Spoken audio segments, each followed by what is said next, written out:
Very good. Thank you very much, Emily, and welcome everyone to this fourth orientation and training webinar for the 2013 class of new DSs and DCMs. I've missed you since we were together at Lake Junaluska, and I hope you're doing well today. The title for today's webinar is Charge Conference Before, During, and After. How do you prepare for them? How do you preside? And what do you want to accomplish during them? And what do you need to do to follow up? Our time together today will follow that three-part outline, and I understand that many of you, if not most of you, have already begun your first round of charge conferences. Nevertheless, we hope that you'll be able to incorporate what you learn here today in the charge conferences that remain for 2013, and also that it will help you in planning for 2014. So with that said, I said we hope that because, hang on just a second here. I am joined, as she said today, by Bishop Sandra Steiner Ball. We're not in the same location again, but working together to co-host this. And welcome to you, Bishop.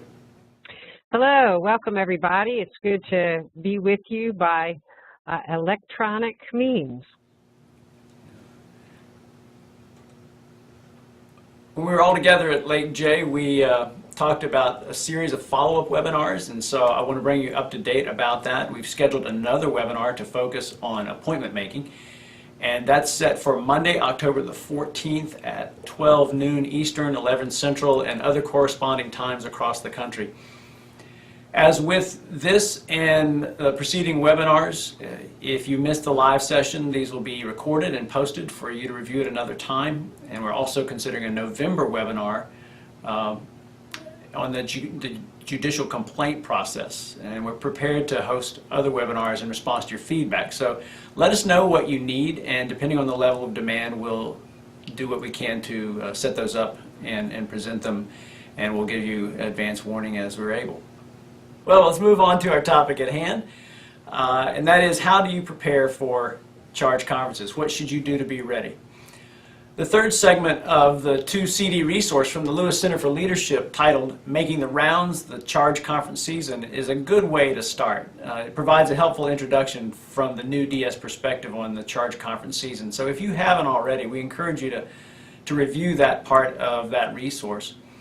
And also, I've talked to many of you, and as I've visited various conference websites, it's apparent that many of you already have standard guidelines and conference protocols for planning and conducting your charge conferences, and that will usually trump what we offer here today. But having said that, I think it's valuable still to repeatedly re-examine the processes that you use to conduct charge conferences. And in my experience, I found that I made adjustments in planning and presiding at charge conferences every year based on what I'd learned and experienced the previous year, and based on changing circumstances in the district and the conference, and learning from colleagues who are doing it in different ways in their own context. So we encourage you to do the same. Don't let it become routine. Try to gradually improve your efforts in this area. And if you're not praying for your charge conferences for your pastors and your lay leadership in those charges, I encourage you to set up an intentional prayer program and prayer guide that goes hand in hand with your charge conference schedule. You'll find that that will prepare you heart, mind, and spirit for your time together in the charge conference setting.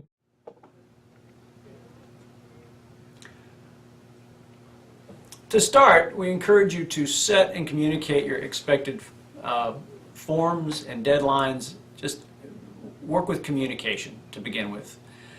Working with your administrative staff, set and communicate what forms will be required at the charge conference or before the charge conference, and the deadlines by which you expect to receive them from the pastors and the churches, the lay leadership. That includes setting the overall calendar for the whole season, determining what forms you need, and then also set the format that you want for the charge conference. Again, some of that's set by conferences, and it's expected that every church will follow the same format. If that's not the case, determine how you want to proceed through yours and decide whether you want to have a standard worship element, and if so, communicate that to the pastors in time so that they can set up whatever you're requiring for that. And I also recommend providing each pastor with a template for the agenda with specific amounts of time allotted for each item. This is a good discipline, because what you think should take 5 or 10 minutes, somebody else will they'll think it either takes 1 minute or 30 minutes, and you won't either get enough of what you want or you'll get way more than what you want. So at least give them some parameters to go by. And then also under the heading of chief missional strategist and general spiritual leader, it's good to set the tone for what you want to happen in the general sense of things. I'm going to ask the bishop to say more about that. Yeah, remember at Lake Junaluska, I talked, I think in all of our sessions about this is your time to set your expectations and make them clear and communicate your expectations. So if you have some things that you want to address in your district, it is a wonderful opportunity at the Charge Conference to begin painting the picture of your vision for where you want your district to move, how you want the partnership of ministry between laity and clergy to work together, to begin to dream about all that God can do in the midst of the church and in the midst of your district. Again, my district superintendents have heard this, but here's your opportunity in your charge conference to say, get the word can't out of your vocabulary. We can do all things through Christ who strengthens us, and Christ is calling us to do and to be a great witness in the community in which you have been planted. And I as a superintendent, Bishop will walk with you as we watch for what God is doing and become a part of what God is doing. Absolutely. And also another piece that we want to highlight in this is the right questions segment. It's on the second disc of the 2 CD set that comes from the Lewis Center, and it's a PDF file that's on that disc. That's a really good example of how to think ahead of time about leadership as asking the right questions. And he gives some good examples that you can either take right from the pages of that document, or that will inspire you to find questions that would apply more appropriately to your context. But that's a good one. Yeah, asking the right questions can get you into some dialogue at your charge conferences that can be immensely fruitful and helpful in working ahead in ministry.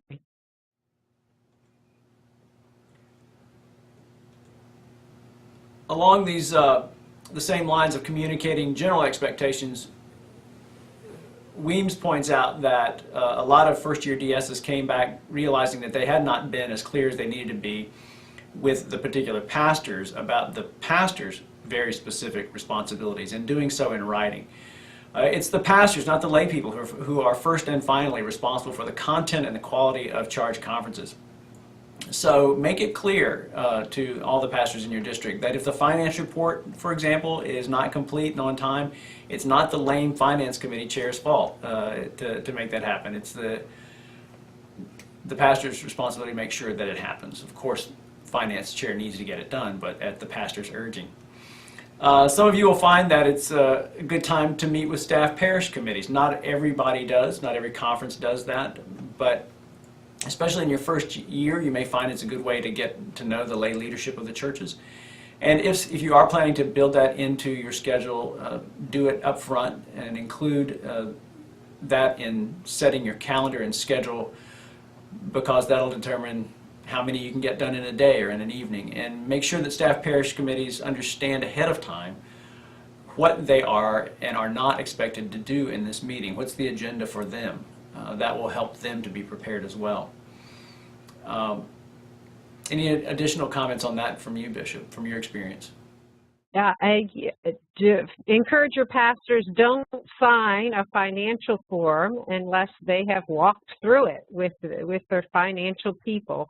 It's really important for you to communicate the pastor's responsibility. Not that they have to do each one of these reports, but they are responsible for seeing that it's done correctly, and going through those forms with your laity can really help relationships, communications, and help the church to set expectations and goals.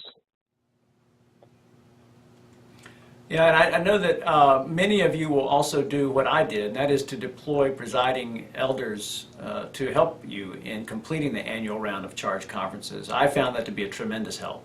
And if you do so, I encourage you to meet with them well in advance of the charge conferences that they'll be conducting for a time to go over all the materials that you've presented to pastors and churches and to clarify the message that you're trying to communicate. I would actually write out things that I wanted them to say at every charge conference and write out specific questions that I wanted them to ask at every charge conference so that the same information and responses were traveling around to every church in the district. And it also helped to maintain the momentum of the message in the district, and it let the churches know that this wasn't just a plan B for the DS, that it really was a serious charge conference. Yeah, I would echo some of that. I did, as a practice, do my charge conferences myself. However, you never know what will pop up and take you away from being able to do a charge conference at any particular time. So I always trained a couple of elders, 2 or 3 elders at least on my district, that were prepared to step in at any time for me for a charge conference situation. And you need to train anybody that you ask to serve in that capacity of presiding at a charge conference. You really need to train them so that they know your expectations and that they can also share your message effectively. And a last note on that, to make sure that we're clear, some folks have understood that to mean that we train a group of elders to preside and to meet with staff parish relations committees, but that's not what I did. I was always very clear that I was the only one meeting with staff parish relations committees, and that I know that it's happened in other circumstances. I would leave that up to the general guidelines that have been provided by a bishop in his or her own conference, if they have a way in which they're constructing that sort of additional layer of oversight, so be it. But generally, don't just do that on the fly. That should be part of a larger plan and a larger approach to getting the work of the conference done. Otherwise, it's the DS who needs to be in contact with staff parish relations committees. All right, moving ahead, for the time before charge conferences, we also encourage you now. Well, everything we've set up to this point is about getting the word out to pastors and congregations so that you know what you're expecting of them and they've heard from you about what you're expecting from them in a timely way. But now once you get that done, you have some time to getting the word in, and that is the importance of you taking time to read up and prepare, to review, organize, and be mindful of the information that is most important for you to know in preparation for each charge conference. We talked about this a little bit at Lake Junaluska, but some of the things we have in mind are, for instance, reviewing the minutes of the last charge conference, reviewing the reports of the last charge conference from finance, trustees, and other things. Also, looking particularly at specific questions of protocol, internal controls of money, the procedures that are in place for that, and to make sure that all that's in order. Start with the basics, in other words, church files, church minutes, and just prepare yourself for surprises. One other thing I always did was call the pastor in advance and ask, what is the mood of the congregation going into this charge conference? Are they excited? And most often it was an encouraging, uplifting conversation. But every now and then they'd say, something's come up and you need to be aware of it. And that's why I did it, so that neither they nor I would get blindsided in the charge conference. It doesn't prevent that from ever happening, but it sure helps to head them off at the pass when you can. Yeah, I would totally agree with that. I always touched base with pastors, congregations, maybe SPRC chairs, depending on what was going on prior to the charge conference, so that I tried to work against surprises in that particular setting. But also on the financial end, and paying attention to the finances and looking in terms of the internal controls.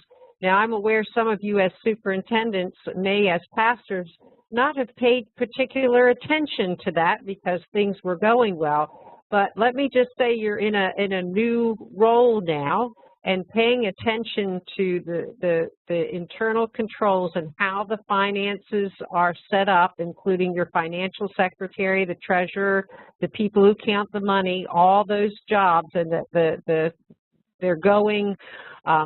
set up and working according to discipline, could save you momentous time in dealing with problems as you go down the road. So really pay attention to that and talk about the reasons why we are set up that way. It's not that we don't trust Miss Judy, who's been our treasurer and been doing everything forever. There's certain safety precautions there. Also, pay attention to your nominations forms. That's one reason to go back previously and look at your charge conference, previous charge conference minutes.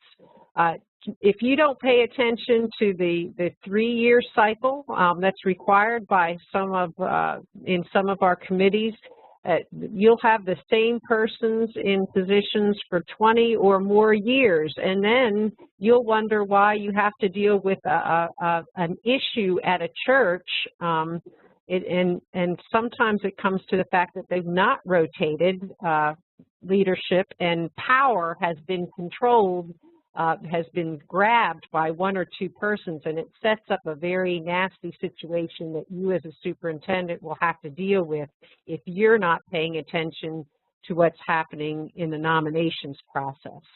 Also, in terms of no surprises, if your conference has particular policies that they have passed, for instance, child protective policies or safe sanctuary policies that require churches to do things, or councils to have positions that are trained, you need to look for them and lift them up during your charge conference meetings.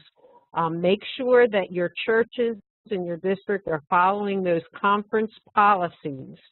That is so important. I can't even express how important that is from the bishop's perspective, because if there is any kind of lawsuit or issue that is raised, you will protect yourself as a superintendent, your churches, your pastors, and your conference, and the people in your church if you have followed those conference policies and held your churches and your pastors accountable for what they need to do. Indeed.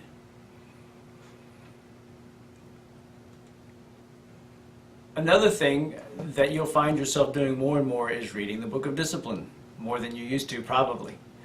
And I want to highlight this because there have been some changes from the 2008 Book of Discipline about what's required at charge conferences, and I didn't go through and note every one of them, but I did read enough of them to know that you would be well advised just to review paragraphs 246 through 251. And use that as an opportunity to start keeping a paper trail. What I mean by that is to make sure that the announcement about the timing and the place of the charge conference is done in enough time in advance to make it an official charge conference, all those sorts of things. Some of the things that I did highlight on, say, paragraph 246, that's the general provisions, and it, for instance, lays out what constitutes the membership of a charge conference. Point 4, 246.4 says that the DS shall fix the time, but it says the charge conference shall note the place. And I have to admit that a couple of times in conducting cluster conferences, I determined where the place was and nobody challenged that. Except there was one staff parish chair in one church who'd read his discipline, he knew it, and he says, I don't want to go there, we're going to do ours at our church. And I eventually talked him out of that, but if I hadn't, he would have been in his rights to insist on that. So just be aware of that. It says what a quorum is, and gives you other guidance along those lines. Another piece that's very important, that is a change. Every year that I conducted charge conferences, one of the first things we do in the agenda was elect the secretary for the charge conference. Well, I would just whatever name was lifted up is what we'd go with. It turns out that the discipline now says, 247.4, the secretary of the church council shall be the secretary of the charge conference. So there's not an election, there's an appointment by virtue of office, secretary of the church council. And if there's a multiple church charge, then one of the secretaries of that charge's church councils shall be the charge conference secretary. So just note those changes. Anything else on that, Bishop? Okay. Okay. And then another big one under this one is to make for yourself is to make careful travel plans and timing. Once I kept a congregation waiting 45 minutes because I followed my GPS and didn't take note of the fact that there was a major local event that created a huge traffic snarl in the alternative route that I took. And anyway, they were graceful. That was the last time, but they were graceful. And then also, I strongly encourage you to make a day-ahead confirmation with the pastor, whether it's an email that your administrative assistant makes on your behalf or a phone call, but make contact and get a response that, yes, we're here, we're ready, because there have been circumstances, it didn't happen to me, but some of my colleagues where they showed up and no one was there. Yeah, and you do. If you've not been reading your discipline, go ahead and pick that book up. It's good to review things because the way you've done charge conferences in the past may not be the way that you're called to do them now. So don't assume that you know what needs to be done. Take some time and make sure, because like Myron says, there are people there, lay people there who do read their disciplines, and they'll challenge you on some of your understanding. Yep, indeed. Okay, we're going to pause here for a minute and to see if any questions have come in our Q&A format. And Emily, if you want to give us some guidance on this, please do. And I do have one question right now, and that is, what is the difference between a charge conference and a church conference?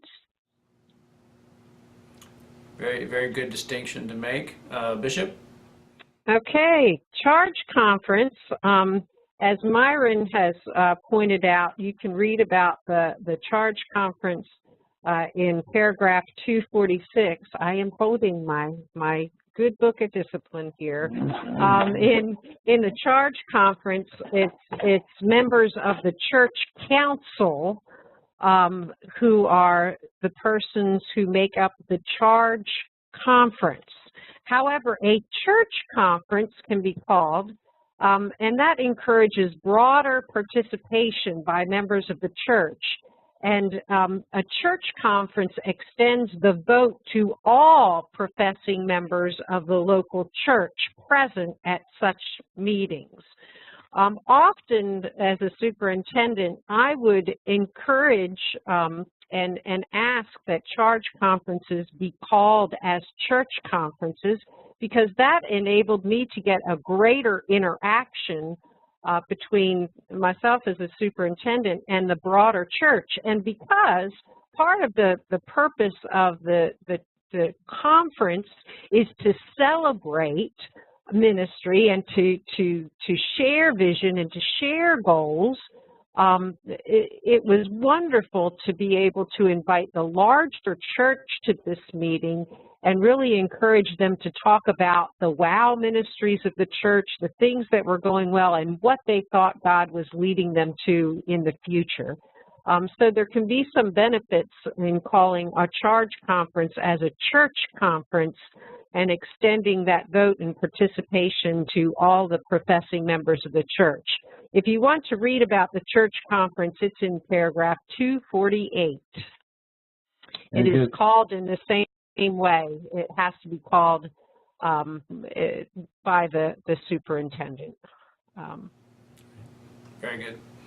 And that was another nuanced part of the answer that I want to point out is a related question is who can call a charge conference or a special charge conference or church conference.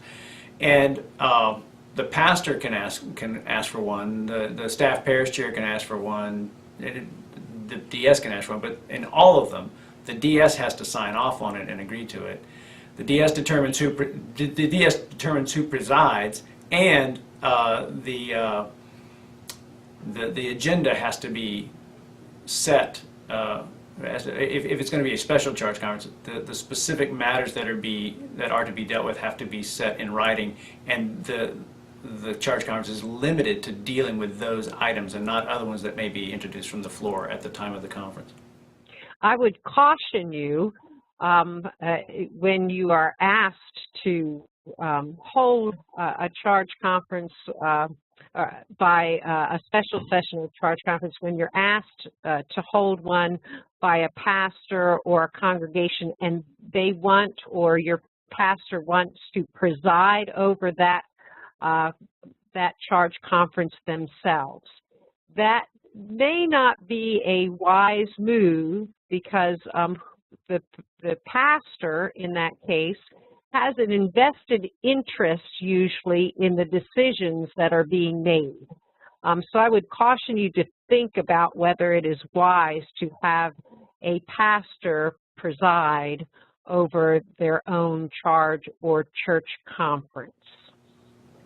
Yeah. Very good. Emily, are there any other questions that have come in? None at this time. I feel we shall have some more at the next time we offer. Okay, we'll move ahead.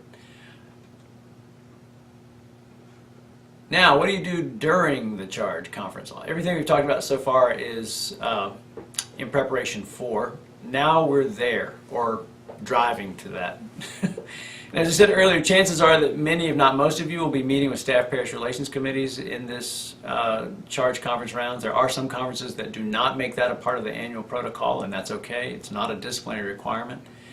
But I've done it both ways, and more often than not, I found it best to meet with the staff parish committee prior to the charge conference, and to make sure there's plenty of time, balance between providing enough time to meet with them and cover what's needed, but don't do too long, because it's often an opportunity for it to digress into empty talk, or worse, negative chatter.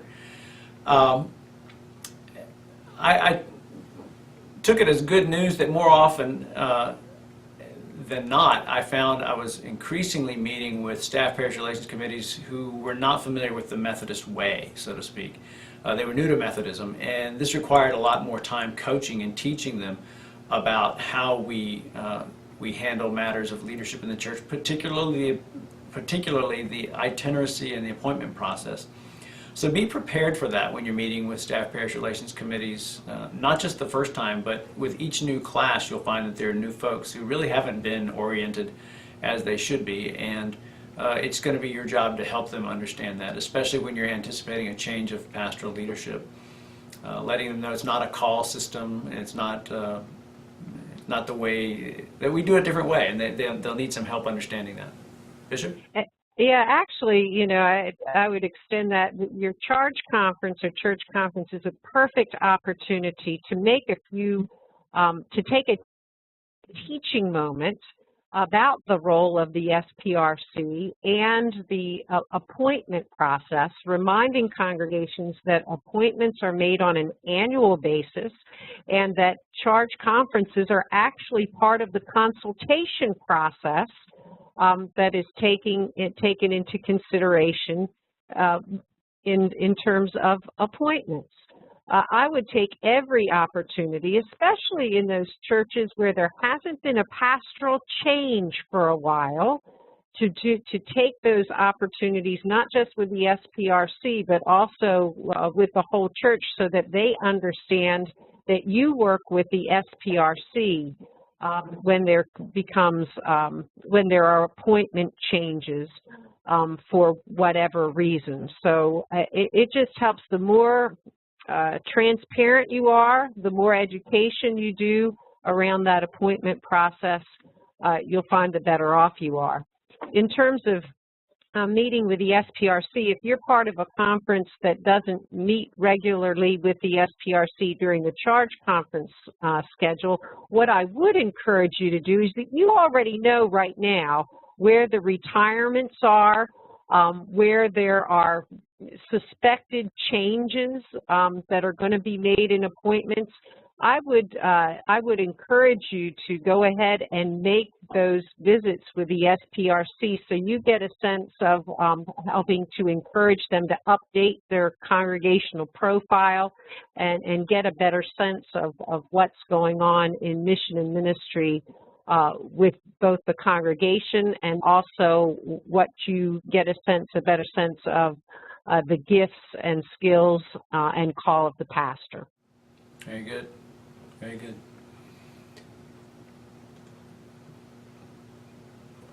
This probably doesn't need to be said. Some of you are just wired this way, but just it's a helpful reminder to get there ahead of time. Your presence and preparedness will often set the tone for how the rest of the event goes. And it's always nice, especially as given that the emphasis on your first round is getting to know the people, getting to know the pastors, get there ahead of time so that you can greet them as they come in and have a little extra time to talk and share with them. If you're planning a standard worship liturgy, which frankly I recommend, then that helps to convey the theme and the mission and ministry emphasis for the year, and to cultivate a collective experience across the district. One year we used, well, just about every year, we would use a particular hymn or song that conveyed the message that we were trying to get across, and that worked very effectively. So I encourage you to do the same. Follow a checklist of what you want to get to. Yeah, be a cheerleader, exactly, and follow a uniform checklist. Several of the conferences that I've checked with online have these already obviously set up in their websites. And there's some good examples. If you don't have one and you want to look at that, the West Virginia Annual Conference, if I may brag off of you for a minute, Bishop Steiner Ball has a great one. The Ozarks districts of the Missouri Conference has one online that's nice. And the Rocky Mountain Conference all have their checklists available online. There's some overlap, but there's also some variation, and you can learn from comparing and contrasting. Yeah, and just to go back to the cheerleader thing, you really as a superintendent can set the tone, and so you need to go in and have your enthusiastic mind of Christ on, and really look and lift up the positives.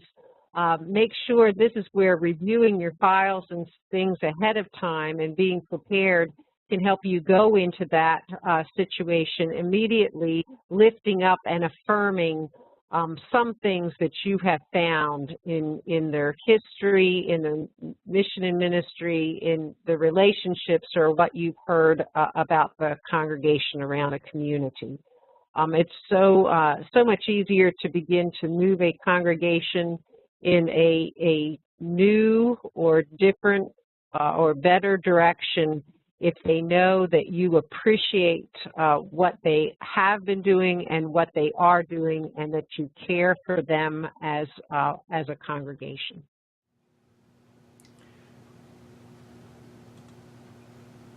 The next item up is, and this is in the wrap-up session of the Charge Conference, and just a few quick things to pay attention to. One, get the contact information of key officers, especially the Charge Conference Secretary.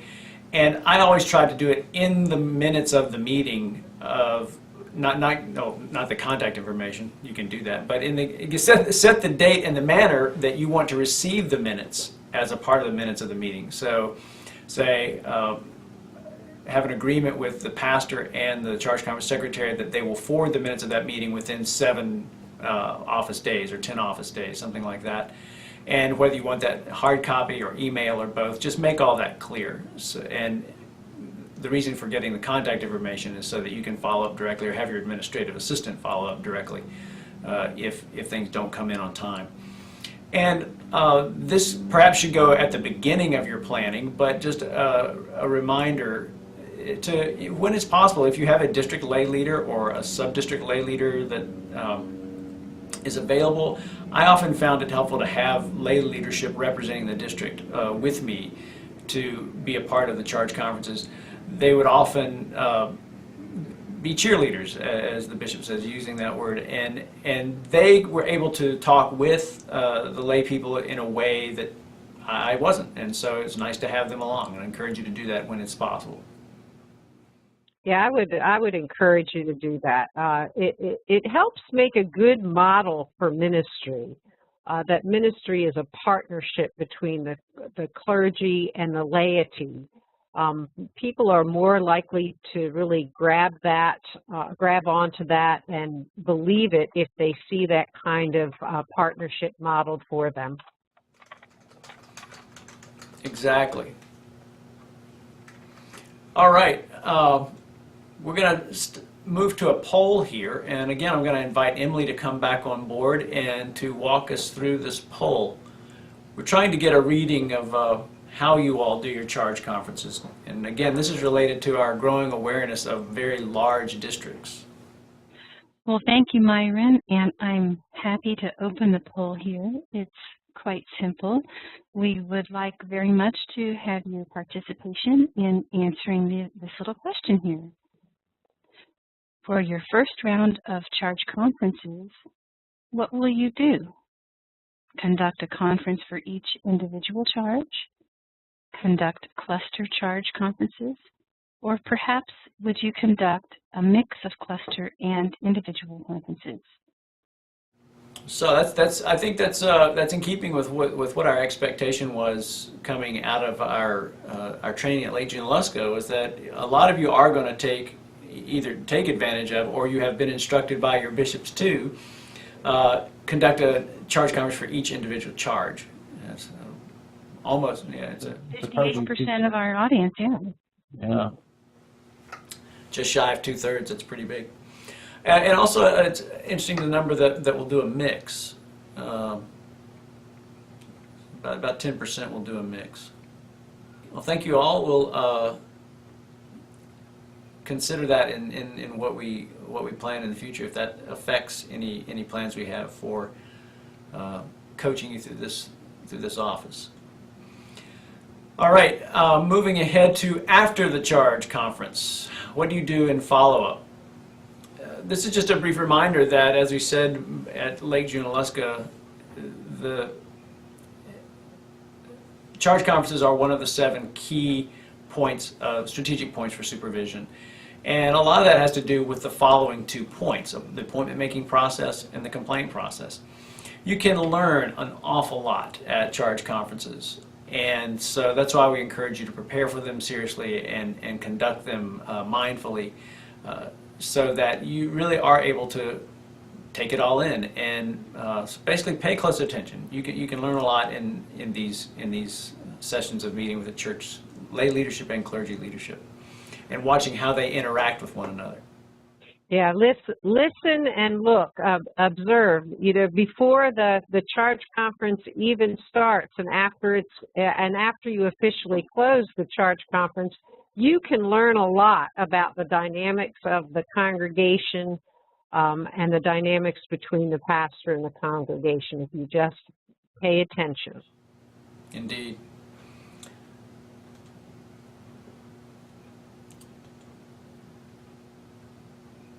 One of the things you'll want to do is communicate regularly with your administrative assistants to make sure that they are keeping up to pace with how you progress through the charge conference season. And they can perhaps help you in doing this, but to provide written follow-up, a follow-up in writing with the pastors and if necessary, lay leadership of the church regarding any unresolved issues that come up in the charge conference. Sometimes you will find that there's just no practical, reasonable way to complete all the work in that session. You'll need to set up an adjourned charge conference later. Get on top of that right away, again, because calendars fill up, as you well know, and things still need to be done in a timely fashion. Also, in this can be for items of critique, but I found more often that it was items of inspiration and new ideas that came to me by virtue of the charge conferences.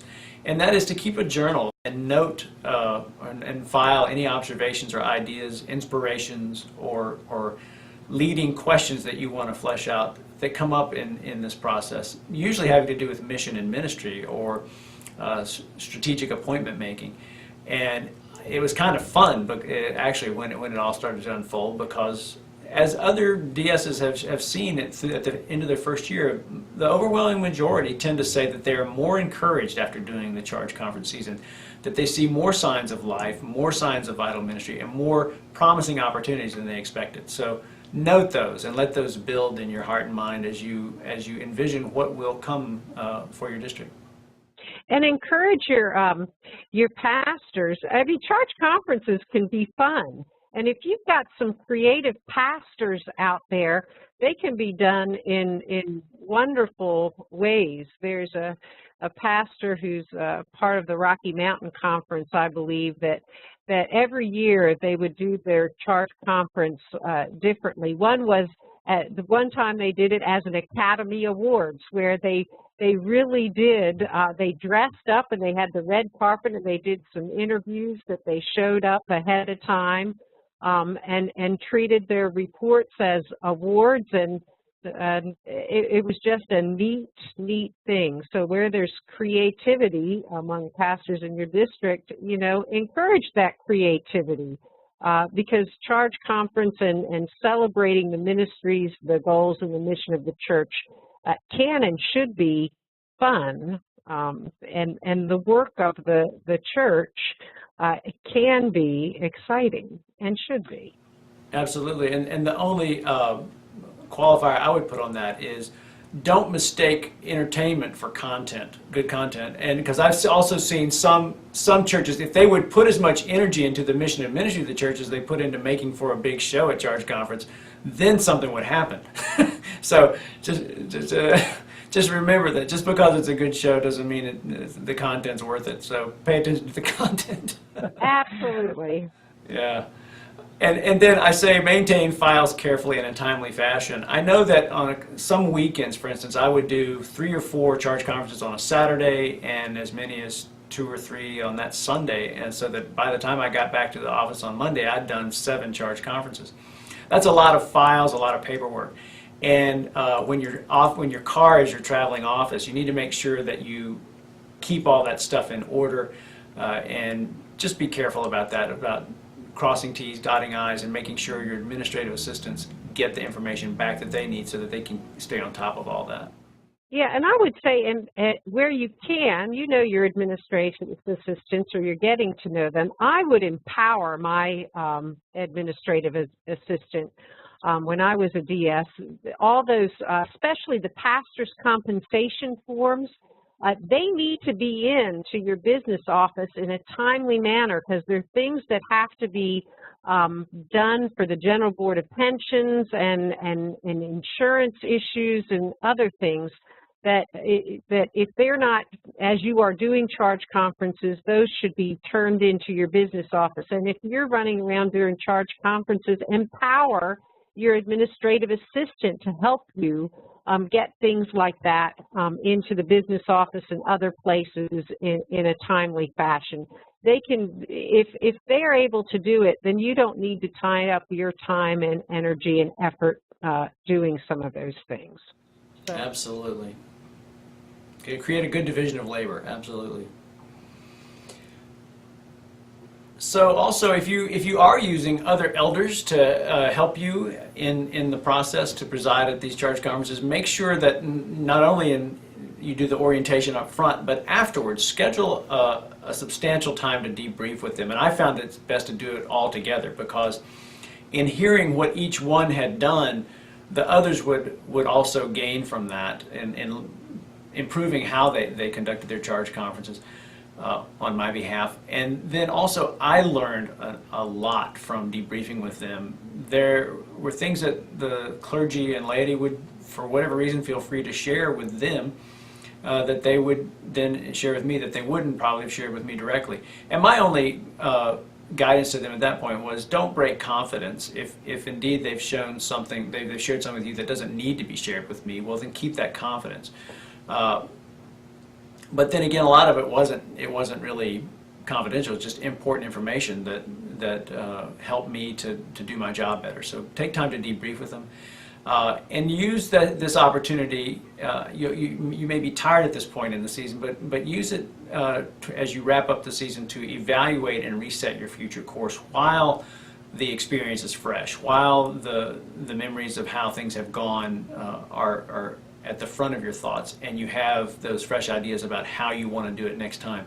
Take some time to go ahead and sketch that out so it'll be in your file next summer when you start putting these things together.